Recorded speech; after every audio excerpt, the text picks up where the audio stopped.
Bom dia. Que Deus te abençoe neste dia grandemente. Vamos meditar aqui um pouco na palavra de Deus que está aqui em Samuel, 1 Samuel, capítulo 1. Já é uma história bem conhecida no meio do povo evangélico, mas vale a pena rever. Vamos ler bem aqui Samuel 1, 1 Samuel 1, a partir do verso 1.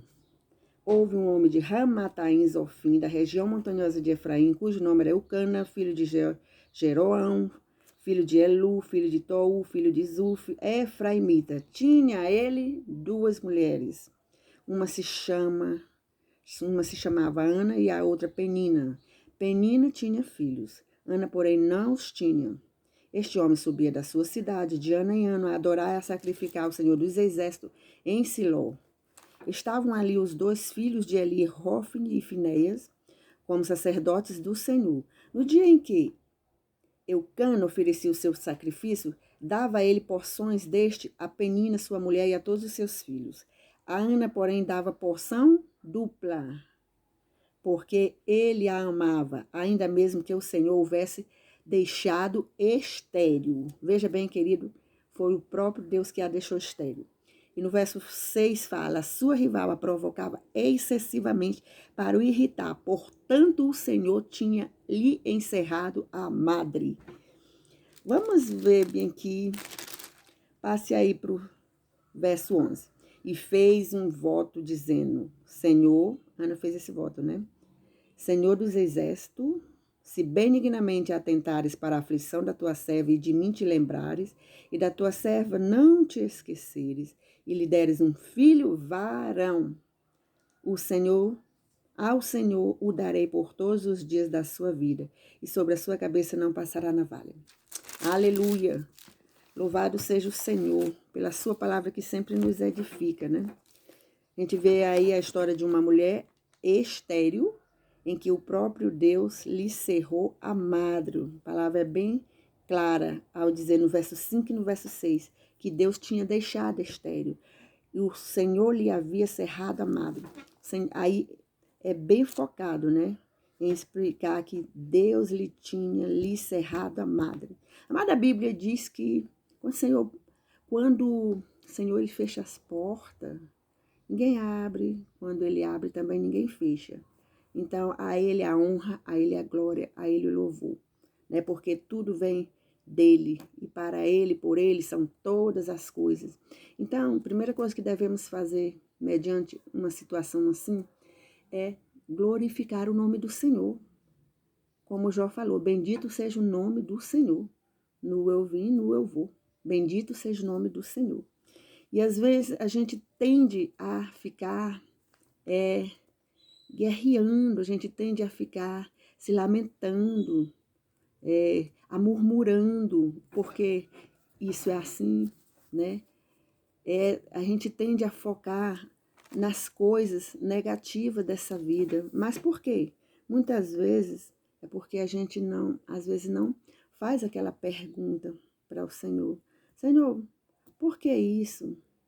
Talvez o foco de Ana era se centralizar nas ruindades da Penina, a sua rival. Porque não tem como, amados, ter duas mulheres e elas se dão bem. Eu acho que não tem isso, não. A mulher ela foi feita para ser uma só, do seu marido, foi feita homem e uma mulher, não foi homem 10 mulheres, homem 700 mulheres, como tinha no harém lá de Salomão, né? Não, foi homem e a mulher, não mais de um.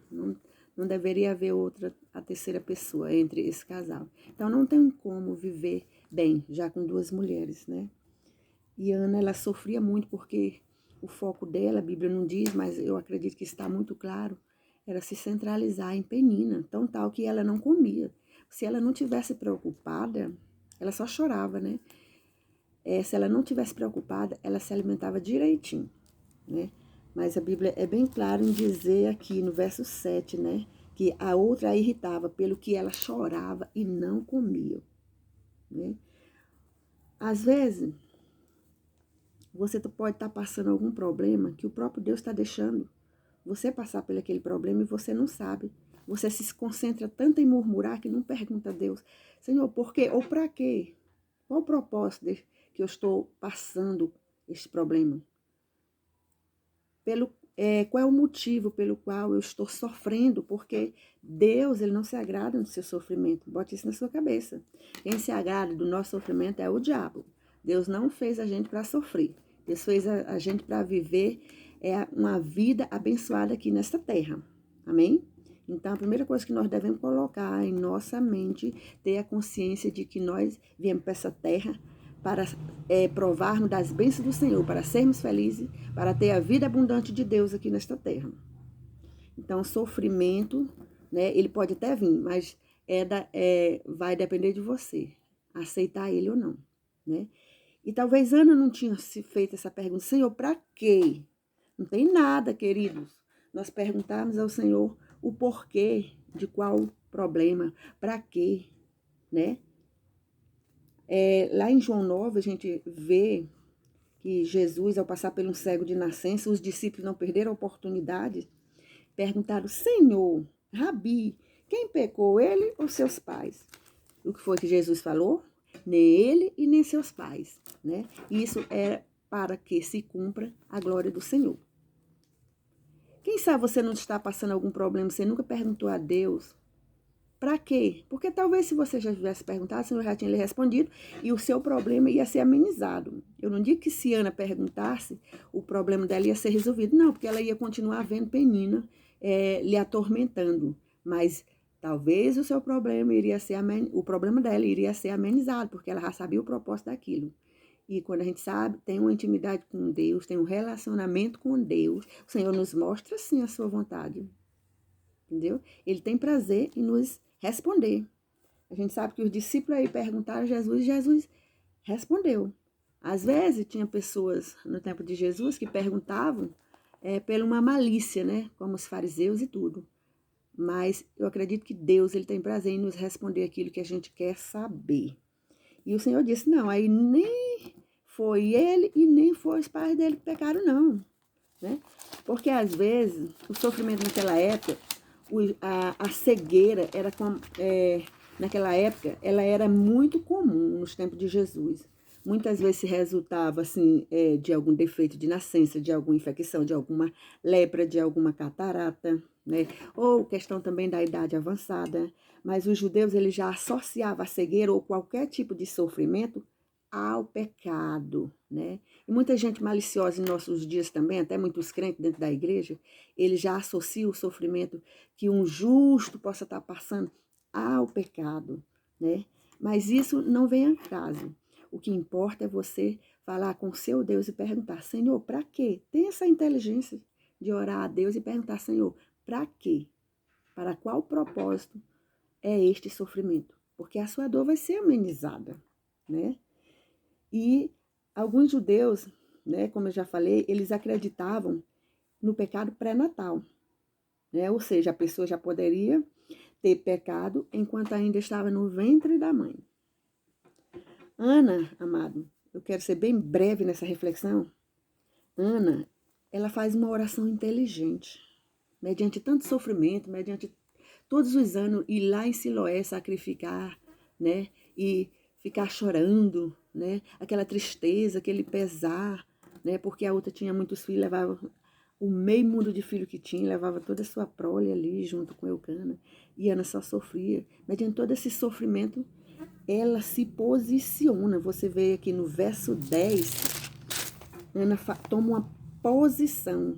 Levantou-se Ana e com amargura de alma orou ao Senhor e chorou abundantemente. Porque talvez as orações de Ana seriam só de murmúrio, lamúrio, reclamações.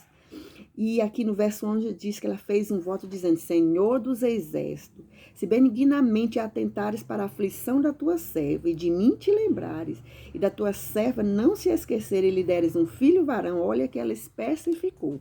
É muito bom a gente ser específico nas nossas orações. Deus tem prazer em nos dar, bote isso na sua cabeça. Ao Senhor o darei por todos os dias da sua vida, e ele, a sua vida e sobre a sua cabeça não passará navalha. Amada Ana, ela fez um voto inteligente. Ela fez uma oração inteligente. né? Muitas vezes o Senhor não nos ouve porque a gente não ora como convém. A própria palavra já diz, não sabemos orar como convém. Mas nós podemos pedir isso ao Senhor, uma oração sábia e inteligente, né? Porque às vezes não recebemos porque pedimos para os nossos próprios deleites. E bote uma coisa na sua cabeça. Deus tem sempre prazer em não somente nos abençoar, mas abençoar pessoas que vivem em nosso redor. Nunca seja egoísta em orar pedindo coisas somente para você. Deus pode até lhe dar, mas o prazer de Deus é de abençoar sempre pessoas. O prazer de Deus é de abençoar sempre pessoas. Então, amado, Samuel foi a resposta de Deus para as orações de intercessão do seu povo na época. Por quê? Como assim? Já havia uma desobediência, uma irreverência de sacerdote Eli e dos seus filhos nesse tempo aqui, né? O governo dele já estava totalmente decaído. Os filhos de Eli eram líderes que estavam fazendo tudo à sua própria vontade. Estavam desonrando ao Senhor, desonrando, né, as ofertas, os sacrifícios que chegavam das pessoas humildes, que chegavam para sacrificar a Deus. Eles tratavam com descaso, né? Depois você vai entrar lá e ler, né? E Samuel, esse filho que Ana orou, né? Essa oração de Ana, ela agradou o coração de Deus, porque Deus estava precisando de um sacerdote, um novo sacerdote, para colocar no lugar de Eli, né? Porque Eli já não estava assim tendo domínio sobre a sua casa. E Ana orou justamente uma oração inteligente: Senhor, me dá um filho, porque eu prometo que eu vou sacrificar a ti e colocar dentro da tua casa.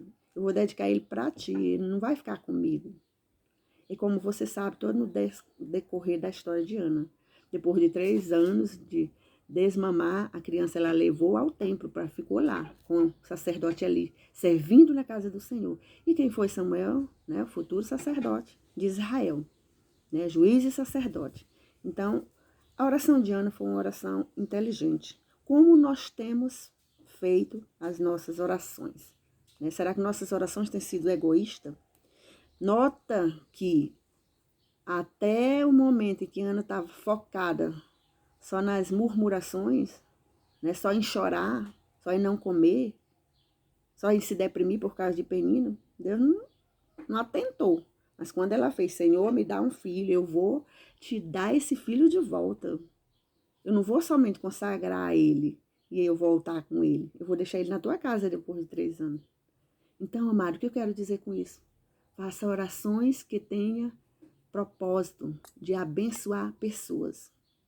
Faça oração que esteja também no coração do Senhor. E o coração do Senhor, o propósito de Deus, sempre é em abençoar pessoas. E Ana cumpriu o propósito dela. Depois de 3 anos, o menino desmamado, ela levou o menino para a casa do Senhor. Cumpriu. E Deus, amado, foi tão bom com Ana. Você lendo, mais adiante você vai ver que Ana foi muito abençoada com mais filhos e filhas, porque Ana agradou ao Senhor na sua oração. Essa é a palavra que eu quero deixar para você. Seja inteligente, sejamos inteligentes nas nossas petições, porque Deus ele sempre tem prazer em nos abençoar. Que Deus te abençoe grandemente.